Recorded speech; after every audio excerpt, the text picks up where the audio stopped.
Hi friends, tomato onion chutney ఎలా తయారు చేసుకోవాలో చూసేయండి ఫ్రెండ్స్. ముందుగా స్టవ్ ఆన్ చేసుకొని కడాయి పెట్టుకోవాలి. 1 స్పూన్ ఆయిల్ వేసుకోవాలి. టమాటోస్ని కట్ చేసి వేసుకోవాలి. ఆనియన్స్ని కట్ చేసి వేసుకోవాలి. కొన్ని ఎల్లిపాయలని వేసుకోవాలి. కొద్దిగా కరివేపాకును వేసుకోవాలి. కొద్దిగా కొత్తిమీరని వేసుకోవాలి.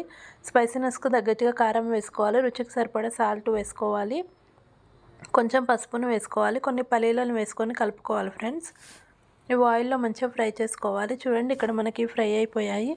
ఇప్పుడు స్టవ్ ఆఫ్ చేసుకొని పూర్తిగా చల్లారబెట్టుకోవాలి ఫ్రెండ్స్. చూడండి, ఇక్కడ చల్లారిపోయాయి. ఇప్పుడు ఒక మిక్సీ జార్ తీసుకొని మిక్సీ జార్లో వేసుకోవాలి. కొన్ని వాటర్ వేసుకొని ఇలా ఫైన్ పేస్ట్లా చేసుకోవాలి. ఇప్పుడు స్టవ్ ఆన్ చేసుకొని కడాయి పెట్టుకొని 1 స్పూన్ ఆయిల్ వేసుకోవాలి. ఆయిల్ హీట్ అయిన తర్వాతకి కొద్దిగా జీలకర్ర వేసుకోవాలి.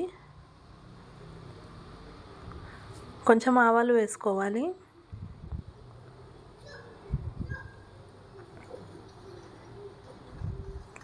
కొద్దిగా కరివేపాకును వేసుకోవాలి.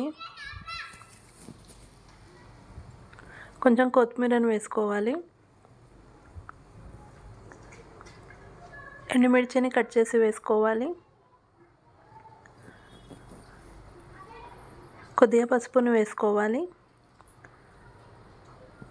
ఒకసారి మొత్తం మిక్స్ చేసుకోవాలి ఫ్రెండ్స్. ఇలా ఒకసారి మొత్తం మిక్స్ చేసుకొని ఇప్పుడు చట్నీని వేసుకొని ఒకసారి మొత్తం మిక్స్ చేసుకొని స్టవ్ ఆఫ్ చేసేసుకోవాలి. అంతేనండి, ఎంతో tasty tomato onion chutney ready. ఈ వీడియో కనుక మీకు నచ్చినట్లయితే లైక్ చేయండి, షేర్ చేయండి, subscribe to my channel friends. Bye bye.